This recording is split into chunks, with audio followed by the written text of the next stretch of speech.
Bonjour tout le monde, on va parler du programme d'écriture aujourd'hui. C'est quoi un programme d'écriture? Ça sert à quoi? Comment on va le fixer? Qu'est-ce qu'il va contenir exactement? Bref, je vais aborder toutes ces questions aujourd'hui. Mais en introduction, je vais vous parler des deux raisons qui ont fait que j'ai songé à faire une vidéo sur ce sujet aujourd'hui. D'une part, vous le savez sans doute, mais la plupart des maisons d'édition, notamment traditionnelles, qu'elles soient grandes ou petites, elles ont un programme éditorial qui est fixé au moins un an à l'avance, dans la grande majorité des cas, voire même plusieurs années à l'avance. Ce programme éditorial, ça leur permet d'avoir une visibilité. Elles déterminent le nombre de titres qu'elles vont publier chaque année et la nature des titres, sachant qu'il y a toujours des marges de manœuvre qui font qu'on intègre ou qu'on sort des titres du programme. Mais en général, ça bouge pas trop quand même. C'est une question de visibilité, d'objectifs commerciaux aussi et de crédibilité par rapport aux diffuseurs qui doivent connaître à l'avance le catalogue de parution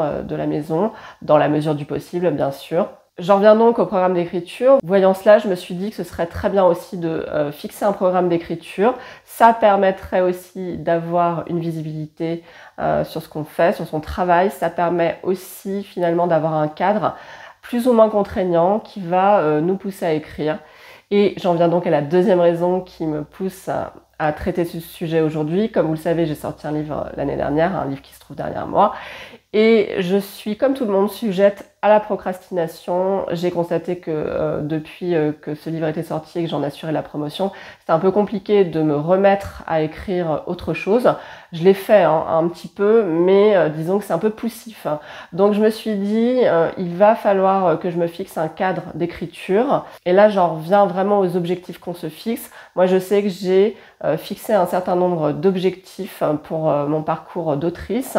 J'ai fait un bilan il n'y a pas si longtemps de tout ce que je souhaitais écrire dans l'idéal, jusqu'à la fin de mon existence, pour vous dire, pour ne pas avoir de regrets. Et voyant la quantité de livres que j'avais envie d'écrire, je me suis dit que si je voulais au moins achever 50% de ce programme, il fallait me fixer un cadre. D'ailleurs, petite parenthèse, faire un bilan d'écriture, imaginer ce qu'on a envie d'écrire jusqu'à la fin de ses jours, je pense que ça peut être un bon moteur aussi pour se motiver, fixer un cadre, planifier en fait ce qu'on va écrire au fil du temps, sachant qu'il faut rester souple. Évidemment, les événements de la vie vont faire que vous allez être amené à modifier vos programmes successifs, mais en tout cas, vous l'aurez fait et ça vous donnera un cadre de base. Pour moi, la première chose à fixer dans un programme d'écriture, c'est la temporalité, c'est la durée sur laquelle va s'étendre votre programme. Alors là, à l'heure où je tourne cette vidéo, on est en avril 2025, donc l'année est déjà bien entamée. Ceci étant dit, moi j'ai décidé de fixer mon programme pour qu'il s'étende jusqu'à la fin de l'année 2025. Dans l'absolu, je le ferai année par année, voilà, de janvier à décembre. Après, si vous préférez par exemple fonctionner avec des temporalités plus courtes, une année scolaire par exemple, 9 mois, voire même 6 mois, c'est très bien. Il faut vraiment prendre ce qui est adapté à votre mode de fonctionnement.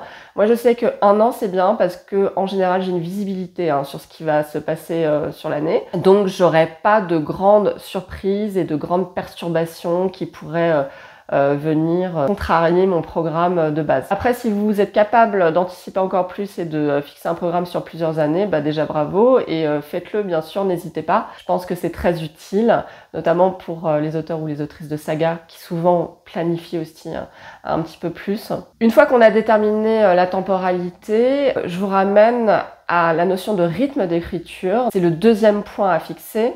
Normalement, pour les personnes qui écrivent depuis quelque temps, vous avez senti finalement quel était votre rythme d'écriture. Si ce n'est pas le cas, faites un test au moins sur une semaine ou deux, voire sur un mois.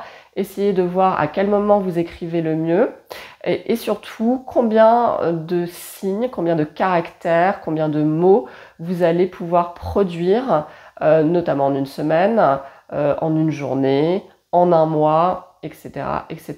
Moi, je me suis dit, il faut que tu prennes la base minimale que tu vas devoir produire chaque jour. Alors, sachant que mon programme d'écriture, je le cale sur 5 jours ouvrés de travail, donc du lundi au vendredi. Je me laisse le week-end, sachant que le week-end, si jamais j'ai envie d'écrire, je peux le faire. Mais en tout cas, ça ne fait pas partie de mon programme d'écriture. Mon programme que je souhaite tenir, c'est d'écrire du lundi au vendredi, tous les jours, parce parce que je sais que la régularité, c'est très important pour pas oublier ce qu'on a écrit la veille ou même 3 jours avant.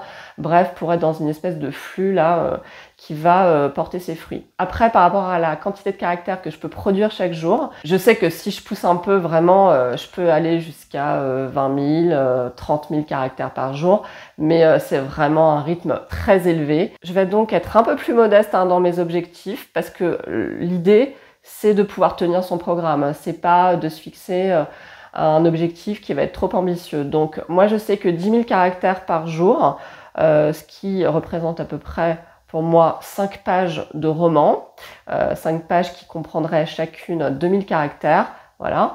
Donc 10 000 par jour, ça me paraît bien, voilà.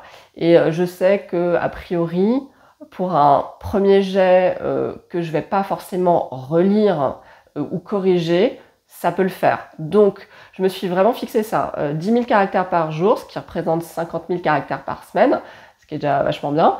Et je sais qu'au bout d'un mois, j'aurai 200 000 caractères et je sais qu'en gros, au bout de 2 mois, j'aurais pu écrire le premier jet d'un roman. Donc, vous voyez, je fais tous ces petits calculs par rapport à ce que je sais de mon propre rythme. Combien de caractères par jour, ça représente combien de pages. Moi, j'aime bien me dire ça aussi parce que je trouve que c'est assez motivant de se dire, voilà, au bout d'une semaine, j'aurai tant de pages de romans décrites et puis finalement au bout de 2 mois j'aurai mon roman, mon premier jet de roman décrit, si bien sûr je considère que 400 000 caractères c'est à peu près la taille de mon roman. C'est là qu'il faut rester à peu près souple, mais en tout cas la base minimale moi je la fixe et je me laisse pour ma part une phase test d'1 semaine pour la reprise parce que je sais que ça va être dur de se remettre à écrire tous les jours régulièrement. J'ai beaucoup de mal à le faire en ce moment parce que j'ai toutes mes activités par ailleurs qui m'occupent beaucoup, mais je me suis dit il faut que tu le fasses parce que de toute façon l'une de tes ambitions dans la vie c'est aussi d'être autrice, donc il faut le faire. Ça m'amène donc au calcul final où j'ai vraiment pris le temps de me dire voilà combien j'ai de semaines jusqu'à la fin de l'année 2025. Alors j'en ai compté 36 à partir de la semaine prochaine, 36 semaines. Je décompte 6 semaines, on va dire, pour des vacances, sachant que je pense pas que je prendrai 6 semaines de vacances d'ici la fin de l'année, mais c'est pas grave. Je me base sur 30 semaines, et donc 30 semaines fois 50 000 caractères par semaine. Je suis à 1 500 000 caractères, ce qui est vraiment beaucoup. Et je me dis, ok, donc ça c'est le nombre de caractères que tu vas potentiellement produire d'ici la fin de l'année. Mais attention, le calcul en fait il doit être complètement nuancé parce que ça voudrait dire que finalement dans mon programme d'écriture, je serai constamment en train d'écrire un premier jet finalement, ce qui ne sera évidemment pas le cas. Mais j'aime bien quand même avoir ce chiffre en tête, 1 500 000 caractères, parce que je me dis finalement ça va être probablement divisé par 2. Voilà. Je vais peut-être me retrouver à 750 000 caractères, 800 000 caractères d'ici la fin de l'année. Finalement, je me pose la question, qu'est-ce que je vais écrire pour atteindre à peu près cette quantité de caractères ? 700, 800 000, 900 000, allez, soyons fous. C'est là que j'en reviens finalement à ce que j'ai déjà enclenché. Alors, si vous avez déjà enclenché des projets, vous allez pouvoir fixer plus facilement votre programme d'écriture parce que vous savez déjà qu'il y a ça, ça et ça que vous avez envie d'écrire. Si vous n'avez enclenché aucun projet, c'est pas grave. Vous vous dites dans l'idée, voilà, qu'est-ce que j'ai envie d'écrire? Un roman, un scénario, une nouvelle. Et ensuite, vous fixerez le sujet. Vous ferez tout le travail préalable à l'écriture qui fait partie intégrante pour moi du travail d'écriture, donc qui pourra rentrer dans votre programme d'écriture. Donc moi, comme je sais déjà ce que je veux écrire, disons que je vais avoir un premier roman qui va faire 400 000 caractères et puis un deuxième roman qui va être plus court, 200 000 caractères, 250 000. Donc je suis à peu près à 650 000 caractères. Il me reste 250 000 caractères et là, en fait, comme j'écris aussi des scénarios et que j'ai au moins un projet de scénario qui est enclenché, je me dis je vais écrire mon scénario qui fera beaucoup moins de caractères puisque c'est un scénario de bande dessinée qui devrait faire une 50aine de pages et donc en nombre de caractères, on sera vraiment, je pense, autour de probablement 100 000 caractères maximum. Donc, si vous voulez, j'ai la place, je pense, de caser 2 scénarios. Voilà. Bon, ça fait un sacré programme, peut-être, vous vous dites, mais c'est vrai que j'écris depuis un certain temps, donc je sais à peu près ce que je peux produire. Et je me dis donc, je vais écrire un roman un peu plus long, un roman plus court, et 2 scénarios de taille probablement différentes. C'est là que je vous amène à une autre réflexion qui est que pour moi, c'est pas mal d'alterner aussi la nature des projets. Moi, je sais que je vais faire un roman d'abord, un premier jet, puis ensuite un scénario, premier jet, et rebelote, un autre roman, premier jet, et un scénario, premier jet. Parce que je trouve ça très rafraîchissant pour le cerveau, en fait, d'enchaîner des projets de nature différente, voire même de genres différents. Si vous pouvez aussi alterner les genres, pourquoi pas? Moi, je sais que j'aime beaucoup explorer des genres différents, donc je vais faire en sorte que dans l'alternance, à chaque fois, je vais basculer sur un projet dont la forme est différente, donc roman ou scénario, et dont le genre est différent. Après, si c'est toujours la même forme et si c'est toujours le même genre, il n'y a pas de souci, hein, vous faites ce que vous pouvez, mais voilà comment moi je vais procéder. Et j'en viens ensuite à un point important qui est de fixer les grandes phases d'écriture. Comme je viens de le dire, je vais d'abord être dans un premier jet pour tous mes projets. Et ce que je vais faire, c'est que je vais essayer d'enchaîner les premiers jets de mes 4 projets que j'ai mentionnés. Pourquoi je fais ça? Parce que ça va me permettre d'avoir vraiment beaucoup de recul une fois que je vais reprendre le premier jet de mon premier projet, puisque entre-temps, il se sera passé beaucoup de choses. J'aurai écrit potentiellement donc un deuxième roman et 2 scénarios supplémentaires. Je pourrais donc avoir un regard neuf sur ce premier jet et entamer la phase de correction de ce premier roman. Et puis après, j'enchaîne. Je fais la phase de correction du deuxième roman. Et puis pareil pour les scénarios. Et ensuite, une fois que ce cycle est terminé, je réenchaîne avec une deuxième phase de correction donc de mon premier projet, puis de mon deuxième, puis de mon troisième, puis de mon quatrième. Voilà, ça c'est vraiment l'idée que je m'en fais jusqu'à ce que j'aboutisse à une version finale. J'ai toujours plus ou moins travaillé comme ça, mais peut-être pas de manière aussi carrée, fixée, structurée, contraignante.